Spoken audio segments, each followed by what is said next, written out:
그러나 더욱 큰 은혜를 주시나니 그러므로 이르시되 하나님이 교만한 자를 물리치시고 겸손한 자에게 은혜를 주신다 하였느니라.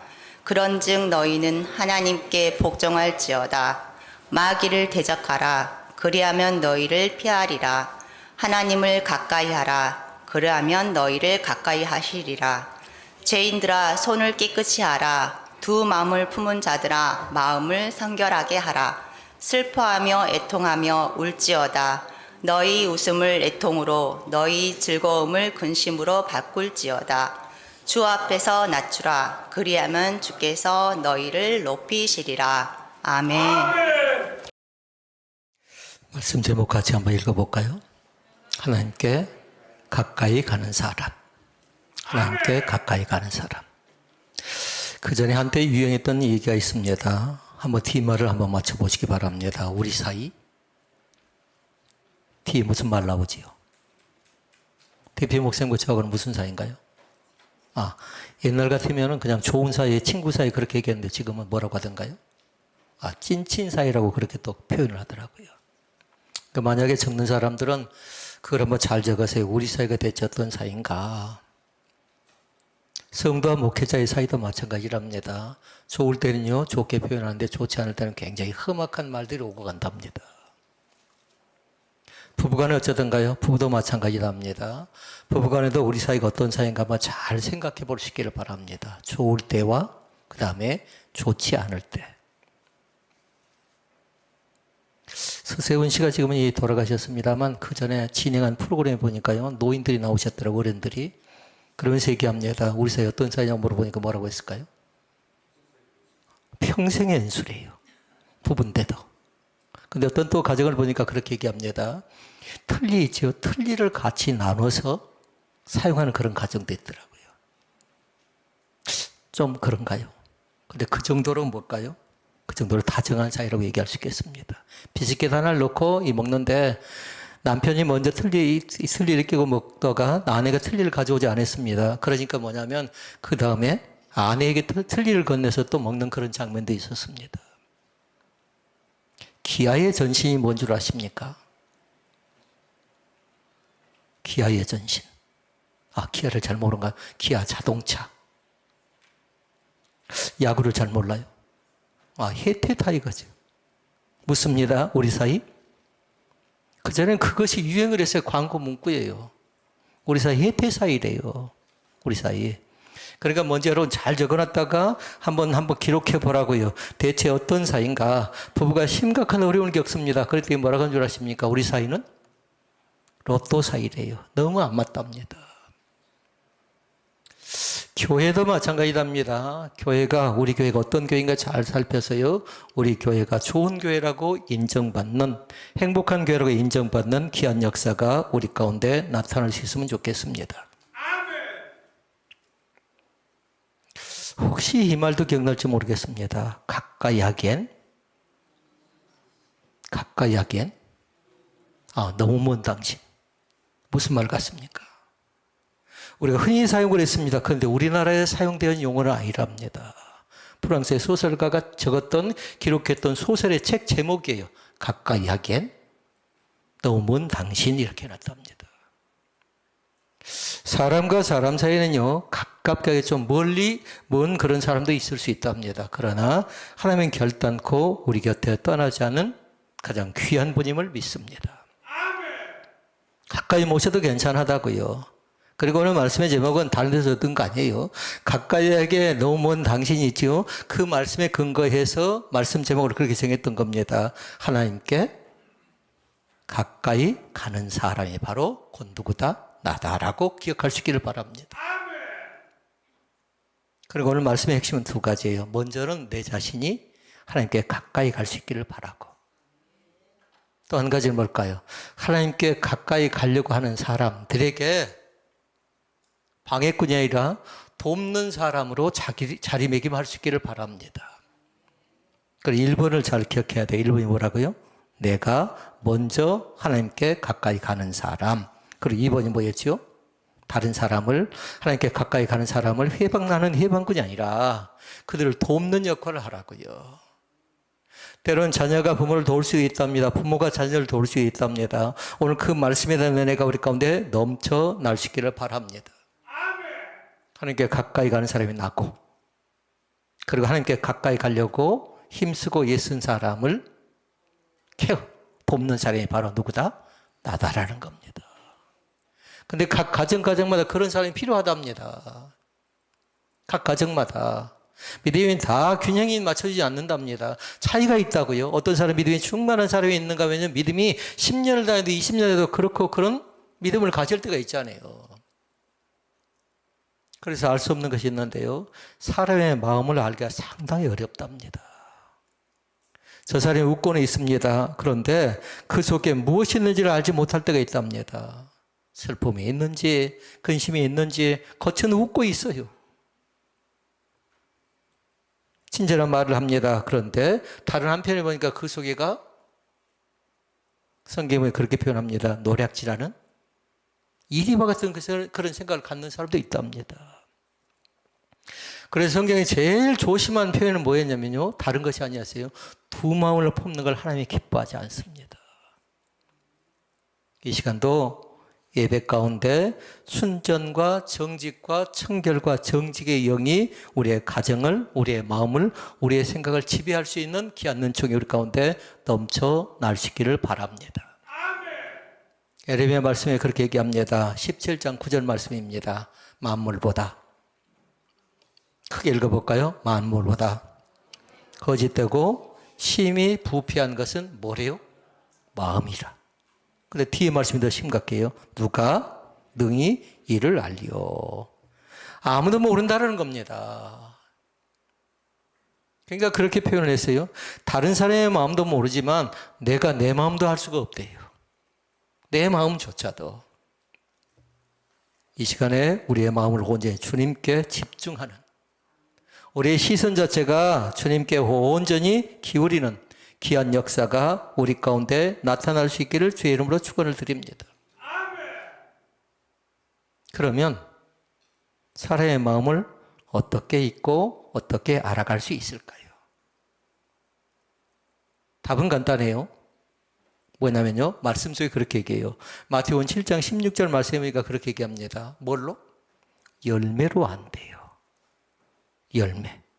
근데 열매란 거 어쩌던가요? 처음에는 열매가 맺히지 않습니다.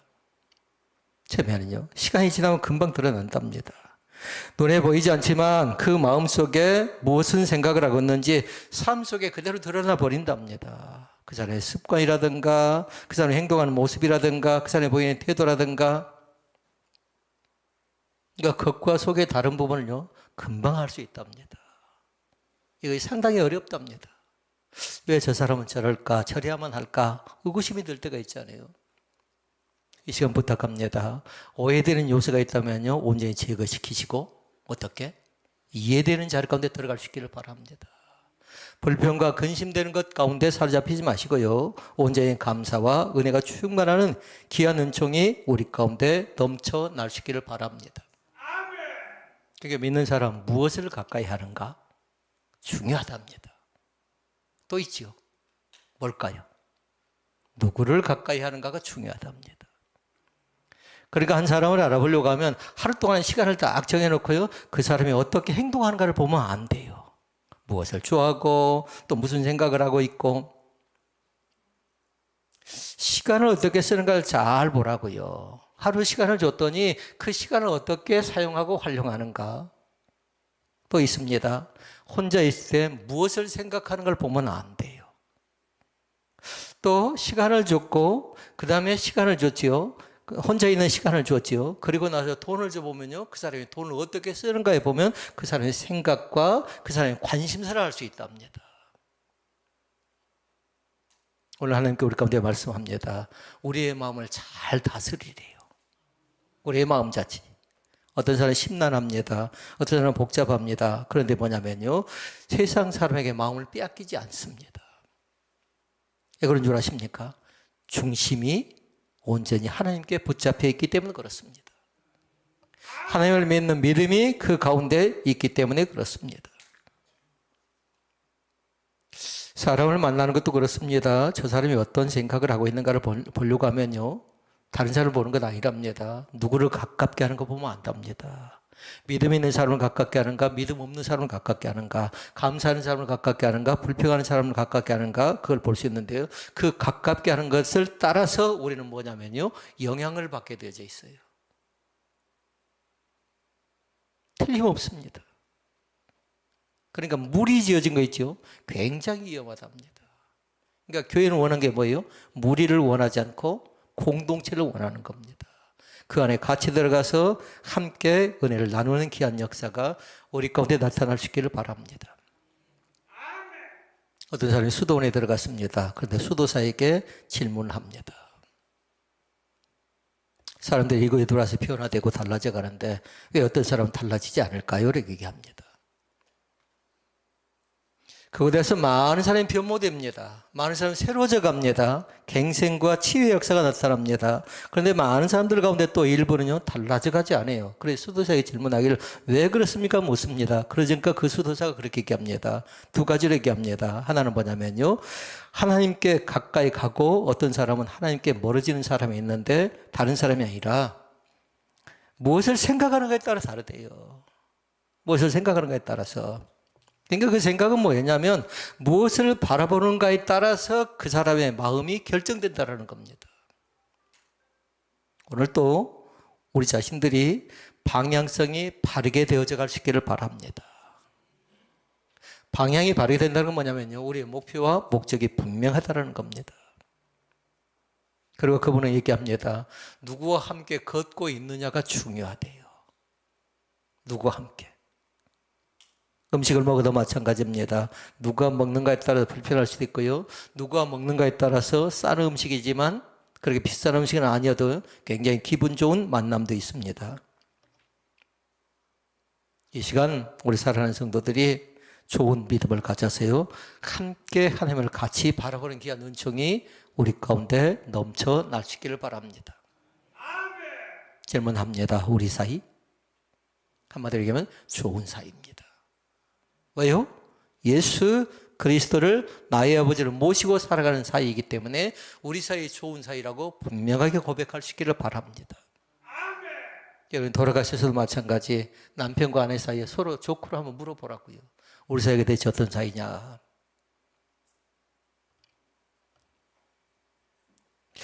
오늘 말씀의 핵심은 두 가지라고 했어요. 하나는 뭐였죠? 하나님께 가까이 가는 사람이 되자라는 것이었고, 또 하나는 하나님께 가까이 가는 사람을 돕는 사람. 이해가 되신가요? 그 두 가지가 핵심되는 말씀이라고요. 그러니까 먼저 누구예요? 나예요, 나. 나를 하나님 앞에 세워나가는, 내가 하나님 앞에 먼저 가는 귀한 은혜가 우리 가운데 있어지기를 원합니다. 성경은 분명하게 얘기합니다. 하나님을 가까이 하라. 그리하면 가깝게 해주신대요. 그것이 은혜답니다. 아까 프랑스 책 얘기했잖아요. 가깝고도 먼 당신을 얘기했잖아요. 우리는 사람과 사람 사이에 마음이 상해버리면요, 가까워질 수가 없답니다. 그런데 예수님은 변함이 없습니다. 연약한 우리 가운데 찾아오셔서, 나약한 우리 가운데 찾아오셔서 독생자 예수 그리스도를 이 땅 가운데 보내주셨음을 믿을 수 있기를 바랍니다. 그분이 나의 하나님 되시고 나의 전부가 되시고 나의 아버지가 되심을 믿습니다. 그 고백이 우리 가운데 있어져야 되겠습니다. 그래서 지난주 우리가 말씀을 봤는데요, 구약의 핵심이 뭐라고 한 줄 아신가요? 신약의 핵심이 뭐라고 했는 줄 아신가요? 아마 노트를 펴면 적어져 있을 사람이 있어요. 율법을 얘기했습니다. 613개 계명이 있다고 얘기했습니다. 그러면서 얘기하기를 구약은 10계명의 중심이라고 하면 신약은 뭐라고 했죠? 죽임도 나옵니다. 팔복도 나옵니다. 그러나 중요한 게 뭐라고요? 십자가였어요. 믿습니까? 십자가를 붙잡자고요. 그래서 설명을 했습니다. 수직적인 것이 있고 수평적인 것이 있다고 했습니다. 그러면서 계명과 사랑은 곧 뭐라고 했어요? 하나입니다. 하나더라고요. 둘이 될 수가 없다고요. 믿음과 사랑은 곧 계명이라고 했어요. 우리에게 그 은혜의 축복이 넘쳐나야만 될 줄로 믿습니다. 자, 그러면 첫째 말씀, 주님이 분명히 말씀합니다. 모든 사람을 사랑하래요. 그런데 중요한 게 있어요. 관계는 어떻게 하라고요? 지혜롭게 분별할 수 있기를 바랍니다. 어제 저녁에 밤늦게 저에게 연락이 왔습니다. 오늘도 전화를 한다고 합니다. 사업을 한 친구인데 뭐라고 하냐면요. 어쩌다 전화가 온 사람들 조심하라고요. 근데 제가 느낌상 이 친구는 뭐냐면요. 이단 사장이 지금 빠져있는 사람을 만나고 있는 것 같아요. 정확한 얘기 안 해요. 요한복음 6장을 물어봅니다. 그런데 요한계시록 6장을 물어보는데 뭔가 의심스러워요. 뭔가 의심스럽다고요. 근데 오늘 말씀 제목 첫 번째 뭐라고요? 모든 사람을 사랑하래요. 근데 뭐 하라고 했죠 또? 분별하래요. 분별. 대체 이 사람을 가깝게 해야 될 것인가 말아야 될 것인가 잘 분별하래요. 예수님께 말씀합니다. 예수님은 사랑에 대해서 어떻게 말씀하셨죠? 원수까지도 사랑하라고 말씀합니다. 자기를 미워하는 사람도 어떻게 하라고 했어요? 그들에게 선을 베풀라고 말씀합니다. 여기서 우리가 알아야 될 것은 누구든지 예수 믿는 사람은요, 누구를 미워할 수 있는 권한은 없답니다.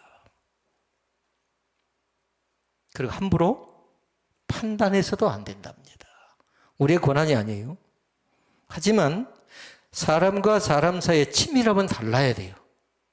친밀함은 아무나하고 친밀하게 지낼 수 없답니다. 아무나하고. 이제 그것을 얘기하고 있는 겁니다. 모든 사람을 사랑하지만 모든 사람을 내 삶에 가장 가까운 자리에 둘 필요는 없다라는 겁니다. 왜냐하면 이단성에 빠져있는 사람을 내가 계속 사귀지요, 만나죠, 통하죠. 그러면 그 사람의 영향력을 받게 되어져 있답니다. 조심해야 되는 겁니다. 그러니까 우리에게 있어서는 뭐냐면 어떤 사람과 만남을 가지느냐는 굉장히 중요합니다. 내 생각을 지배해버릴 때도 있어요. 내 행동을 지배해버릴 때도 있어요. 그래서 가능하면 믿는 사람끼리 만나라고 한 이유가 다른 것 때문에 그런 것도 아니죠. 왜냐하면 내가 중심성이 흐려져 버릴 가능성이 있잖아요. 그러니까 이 시간에도 내 자신이 누구를 만났고 무슨 생각을 하고 나의 가치관에 영향을 주는 사람이 대체 어떤 사람과 잘 살펴서요, 멀리 할 사람, 가까이 할 사람을 구분하는 귀한 은혜가 우리 가운데 나타날 수 있기를 바랍니다.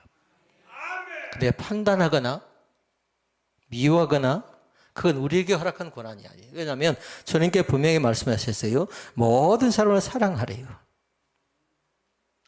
믿음 있는 사람을 가깝게 하죠. 그러면 어쩔까요? 믿음이 같이 자라난답니다. 기도한 사람과 함께 하지요. 그러면 기도의 마음이 생겨난답니다. 말씀을 사랑하는 사람과 함께 하면요, 말씀을 더욱더 가깝게 할 뿐만 아니라 은혜 받는 귀한 역사도 나타날 줄로 믿습니다. 그런데 반대가 있다고요.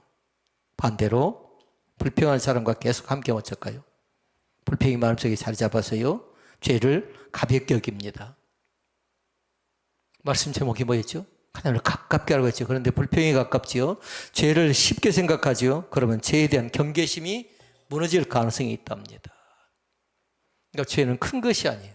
마음에 틈새를 주지 않기를 원합니다. 충분히 그러지 않고도 괜찮을 것 같아요. 충분히. 그런데 어떤 날 보니까 마음의 틈새가 죄 가운데 빠져버렸어요. 그러면 시험 들고요. 그러면 감사가 사라져버리고요. 거기에서 감사는 온데간데 없이 은혜 받는 자가 들어갈 수가 없게 된답니다. 잠언 말씀합니다. 13장 20절 말씀 같이 읽어볼까요? 지혜로운 자와 동행하면 뭘 얻어요? 지혜를 얻고 미련한 자와 사귀면 해를 받느니라, 이렇게 얘기합니다. 그러니까 이 말씀은 다른 것 아니에요. 관계를 어떻게 하래요? 지혜롭게 분별하래요. 지혜스럽게 하래요. 저 사람을 만나야 될 것인가? 저 집을 가야 될 것인가? 이 사업을 할 것인가? 그러니까 사업한 사람들은 쉽지 않잖아요. 누군가 나에게 찾아와서 저 사람이 나에게 왜 저럴까 생각하면 자기 이익을 생각하니까 쉽게 결정하지 못하는데 멀리 볼 수 있기를 바랍니다. 가능하면 영업한 사람들요, 이단이 출입하지 않았으면 좋겠다고 생각해야 되는데 오면 어쩔 수 없는 거잖아요. 그러나 대신 그럴 때는 더 강하게 방어막을 치라고요. 단호하게 대적하라고요. 우리가 그 전에 배웠어요. 나사렛 예수 그리스도의 이름으로 명령하고 선포하는 우리의 사업장에서, 우리의 가정에서, 우리의 교회에서 어둠의 그림자는 나에게 좋지 못한 영향력을 행사하는 모든 악의 세력은 물러갈 지어다 하고 선포하시라고요. 아멘. 하물며 교회까지 들어오려고 합니다. 이것은 거룩한 성전이거든요. 혹시라도 사랑하는 성도 여러분 가운데 이 시간에 마음이 좀 심란하고 복잡한 사람이 있다면요, 마음을 다 내려놓으시고 성령 충만한 역사가 다시 한번 나에게, 우리 가정 가운데, 우리 가운데 임재하기를 간청드리는 귀한 날의 우리 가운데 있어지기를 원합니다. 첫 번째 말씀에 이어서입니다. 둘째 말씀입니다. 예수님이 어떻게 하셨습니까? 예수님도 모든 사람을 사랑하셨지만 관계는 분별하셨습니다. 사랑은 모든 사람을 사랑하라고요. 얘기했어요. 미우면 안 된다고요. 정지 안 된다고요. 판단 안 된다고요. 그러나 구별을 하라고요. 왜냐하면 그것이 관계의 균형을 이루기 때문에 그렇습니다. 예수님께 병든 자가 찾아옵니다. 그럼 어떻게 하던가요? 마다하지 않고 고쳐주셨습니다. 때로는 어떻게 합니까? 죄인 찾아오기 전에 죄인들을 찾아가시기도 했습니다. 소외받은 사람을 품고서 기도하셨습니다. 그러니까 정확하게 기억했으면 좋겠어요. 예수님의 사랑에는 차별은 없습니다. 그 누구일지라도. 그러나 예수님은 아무나고 관계를 맺지 않았다고요. 변화산 기도는, 변화산을 여러분 생각하면 압니다. 예수님이 특별하게 12명의 제자를 선택하지요. 그리고 그 중에서 몇 명을 더 사랑하셨던가요? 3명. 3명은 더 귀한 사명을 맡깁니다. 베드로입니다. 야고보입니다. 요한입니다. 그들은 더 특별히 하나님께 가깝게 할 수 있는 그런 기회를 많이 주었습니다. 우리 사랑하는 성들도 마찬가지입니다. 더 가깝게 해야 될 사람들이 있습니다. 목회자도 마찬가지고 여러분도 마찬가지고 하나님께 더욱더 가깝게 나가는 귀한 권세가 우리 가운데 나타날 수 있기를 바랍니다. 그래서 그 사건마다 어떻게 하던가 예수님께서 데리고 가시고 신방하시고 중요한 순간마다 그들과 함께 하셨다고요. 중요한 순간마다. 그러니까 아무나하고 만나지 않았고요. 아무나에게 하지 않았고요. 그러니까 성경에는 그렇게 얘기해요. 차별은 없었지만 사명에 관계된 것은 특별한 사람들에게 그 말씀을 맡겼고 또 그 일을 감당할 수 있도록 맡겼다는 것을 기억할 수 있기를 바랍니다. 이것을 우리가 배우는 겁니다. 다시 말씀드립니다. 모든 사람에게 사랑을 베풀자고요. 모든 사람에게. 그러나 우리의 믿음을 세워지고 하나님께 나아가도록 돕는 역할을 하는 사람이 있거든요. 그들과는 더 깊은 교제를 나눴으면 좋겠습니다. 저 사람은 나의 믿음에 방해꾼이 아니고 저 사람 옆에 있으면 내 믿음이 더 충만하다라고 생각되는 사람이 있죠. 그 사람은 더 가깝게 하라고요. 근데 저 사람 옆에 있으면 내가 세상 사람과 별반 다를 바가 없어져 버려요. 그럼 어찌해야 될까요? 두 번 만나러 한 번을 줄이라고요. 어쩔 수가 없답니다. 왜냐하면 내 믿음을 지켜야 되기 때문에 그래요. 그러니까 예수님께는 모든 사람을 사랑하셨지만 관계에 있어서는 아무나고 관계하지 않았다고요. 내 믿음을 좀먹고 내 믿음을 갉아먹고 내 믿음을 힘들게 만든 것들과 가깝게 하지 않았고요. 온전히 그들에게 어떻게 사명을 맡기고 사명을 같이 나눌 것인가 생각하면서요. 그들과 함께하는 거룩한 복이 임재했음을 기억할 수 있기를 바랍니다. 셋째 말씀입니다. 성경은 얘기합니다. 우리에게 관계를 잘 분별하라고 말씀합니다. 잘 분별할 수 있기를 바랍니다. 그게 쉽지 않답니다. 분별하는 것 자체가. 그런데 분별하는 기준점은 분명하고 우리 가운데 있어야 돼요. 첫째는 뭐냐면요. 깨어 있으면 가능합니다. 이게 진짜인가 가짜인가. 이걸 해야 될 것인가 말아야 될 것인가. 이것을 먹어야 될 것인가 먹지 말아야 될 것인가. 깨어 있으면 가능하다고요. 그냥 또 한 가지가 있답니다. 감각이 있을 땐 가능해요. 감각이 있을 때. 다시 말씀드리면 죄에 대한 민감성이 있을 땐 가능하다고요. 근데 감각이 없죠. 죄를 짓고도 뻔스럽게 짓지 않는 것에 힘이 뚝 세지요. 그럼 뭐냐면요. 그 사람은 감각이 완전히 상실된 겁니다. 죄의 전염이 되어버렸다고요. 그러니까 이 시간 나 자신을 살펴서요. 죄에 대해서는 민감하고요. 은혜에 대해서는 충만하게 그 자리를 사수하라고요. 어떤 하이더라도요.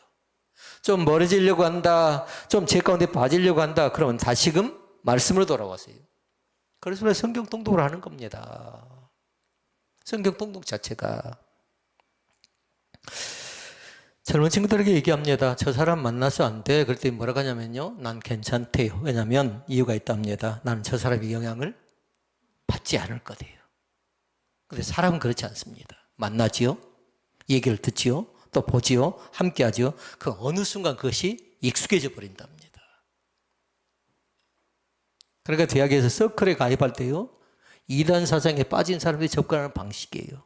처음에는 한 번만. 친구 따라서 강남 간다고 한 번 간답니다. 그런데 보기도 하고 듣기도 하고 배우기도 한답니다. 그런 순간에 익숙해져 버린다고요. 교회를 얘기해 볼까요? 험담을 자주 듣다 보면 어떻게 되는가요? 다른 사람의 허물 자체를 쉽게 생각해 버려요. 처음에는 왜 저 사람 저럴까 하다가 나중에 계속 듣다 보니까 같이 그렇게 불평해 버리는 겁니다. 그러니까 지금 이 시간 부탁합니다. 세상 것에 관심을 갖는 사람인가? 하나님의 은혜에 관심을 사람인가? 가까이 할 수 있는 사람인가? 가깝게서는 안 될 사람인가? 분별하는 분별의 영이 우리 가운데 넘쳐날 수 있기를 바랍니다. 그 기준점을 잘 살피라고요. 가깝게서 안 될 사람이 있답니다. 나의 믿음을 힘들게 하고 나를 어렵게 만드는 사람들이 있습니다. 그러니까 세 가지 질문을 딱 하라고요. 하나는 뭐냐면 사람을 만날 때 다른 거 생각하지 말고 저 사람을 만나서 내 믿음이 내가 하나님을 더 깊이 알아갈 수 있겠는가를 생각해 보라고요. 저 사람을 만날 때. 그리고 또 생각할 수 있는 게 있답니다. 저 사람과의 관계가 내 믿음을 더욱더 세워나가는 것도 잘 보고요. 그러면서 함께 할 때 내가 점점 더 예수님을 닮아갈 수 있겠는가. 반대로 어떻게 해야 될까요? 반대로 가면. 아까 말씀드렸어요. 두 번 만날 거 줄이라고요. 그러니까 아이들도 누굴 만나는가 잘 보라고요. 무엇을 가깝게 하는가 잘 보라고요. 반드시 영향을 받게 되어 있답니다. 반드시요. 그러니까 특히 가정에서 중보하고 가정에서 가장 이 보호자격인 믿음을 가진 사람들은요. 항상 믿음의 관리를 철저하게 하라고요. 그냥 그 사람을 끌고 나가야 되거든요. 가정마다 아내가 끌든가 남편이 끌든가 자녀가 끌든가 끌고 나가야 되는데 한 사람이 제대로 되어져 있으면 끌고 나가는데 그렇지만 다 똑같으면 어떻게 되든가요? 그러면 흐지부지 되어져 버리는 겁니다. 마지막 네 번째 말씀입니다. 네 번째 말씀은 하나님을 가까이 하는 사람을 하나님은 가깝게 하십니다. 하나님을 가깝게 하자고요. 하나님을. 우리 곁에는 하나님께 보내신 귀한 사람들이 있습니다. 그들은 뭐냐면요. 우리를 하나님 앞으로 이끄는 사람들입니다. 네 사람을 잘 적어놓으라고요. 어떤 사람이냐면요. 첫째 사람은 다른 사람이 아니에요. 이 사람은 가깝게 하라고요. 말씀을 사랑하는 사람. 말씀을. 그러니까 예배 전에요. 여러분의 성경책이 펴질 수 있으면 좋겠습니다. 예배 전에 무엇을 했는가에 따라서 여러분의 믿음의 차이가, 은혜의 차이가 이 낮에, 이 시간에 결정된답니다. 예배 전에. 그러니까 예배 전에 뭐 하죠, 우리는? 찬양하는 겁니다. 준비하는 겁니다. 그러니까 예배 전에는 철저하게 침묵하시라고요. 왜냐면요. 침묵하지 않으면요. 쏟아낸답니다. 별 중요한 거 아니에요. 별 중요한 거 아니라고요. 그러니까 녹음을 딱 해놓고 한번 들어보라고요. 과연 어떤 말을 했는가, 어떤 말을 들었는가 쭉 보면 별 중요한 건 아닌데 그것이 문제가 뭐냐면 습관돼 버리면요. 이게 무서운 것이 된답니다. 이게. 그러니까 항상 생각할 때에 말씀을 사랑하는 사람인가? 말씀을 사랑하는 사람인가? 특히 아이를 키우는 사람들은요, 꼭 기억할 것, 디모데를 잘 생각하라고. 디모데. 머리 앉혀놓고 찬양합니다. 머리 앉혀놓고 말씀을 가르칩니다. 그러니까 그렇게 얘기합니다. 내가 어려서부터 성경을 배웠대요. 예전을 통해 성경 말씀을 배웠답니다. 어머니를 통해 성경 말씀을 배웠답니다.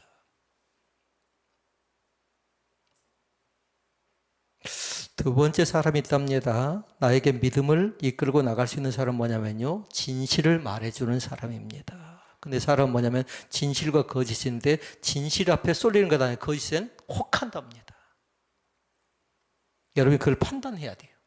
여러분이 저 말은 거짓이야라고 판단되죠. 그럼 귀를 막으라고요.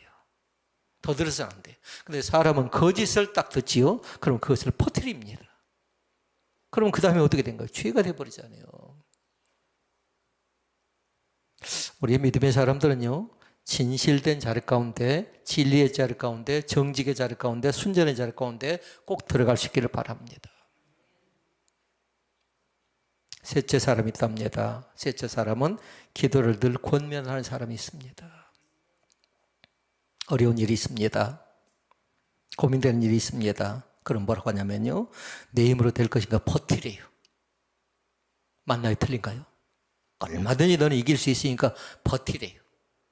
근데 기도한 사람은 그렇게 얘기하지 않습니다. 기도한 사람은 뭐냐면요, 하나님을 바라보래요. 이것이 달라요.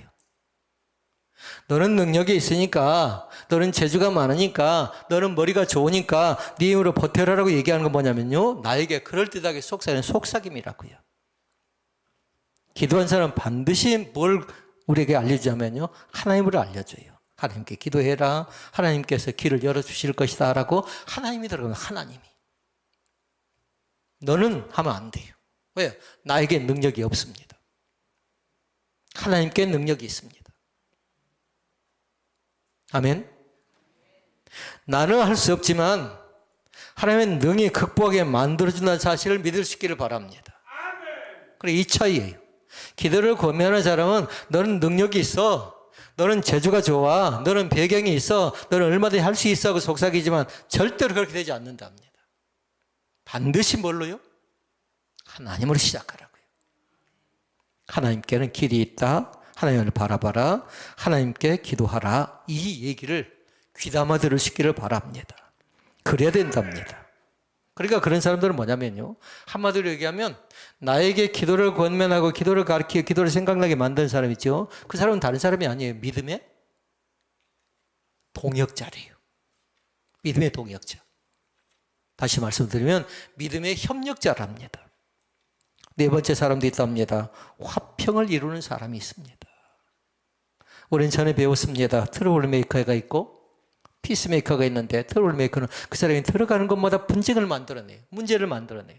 근데 어떤 사람이 딱 들어가죠. 그러면 그거에 들어가서 뭐가 나타나요? 사랑이 나타납니다. 화평, 화해가 나타납니다. 자녀를 키워보면 여러분 모르던가요? 지금은 자녀들이 뭐 한 명 아니면 두 명이고 또 낳지 않는 그런 경우도 있지만요, 전에 많은 자녀들이 키울 때는 그랬잖아요. 어떤 자녀가 들어가면 그곳에서 기쁨이 넘쳐나는데, 어떤 자녀가 들어가면 가정이 온전히 힘들어진 그런 가정도 있습니다.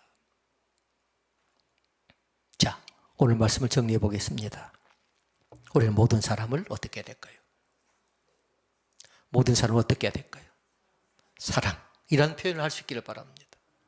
따라서 해볼까요? 우리는 모든 사람을 사랑해야 됩니다. 그러나 기억할 것, 반드시 뭐라고요? 분별하시라고요. 지혜롭게 잘 분별해서 그것이 어떤 것인가, 그것이 무엇인가 잘 분별해서요, 우리 자신이 하나님께 가깝게 가는 그런 사람이 되어야 될 줄로 믿습니다. 그러니까 나 때문에 누군가도 하나님을 깊이 있게 알아가고, 그러면서 그 사람을 돕는 협력자가 되어져 가고. 자, 말씀의 핵심 두 가지라고 했습니다. 먼저는 내가 하나님을 가까이 하고, 그 다음에 어떻게 하라고 했어요? 돕는 협력자가 되라고요. 저 사람이 하나님을 가깝게 하는 데 있어서 내가 협력자가 되라고요. 반드시 하나님께서 그런 사람들에게 은혜의 복을 허락하시고 또 하나님께 선한 길로 인도해 주실 것을 믿습니다. 기도하시겠습니다.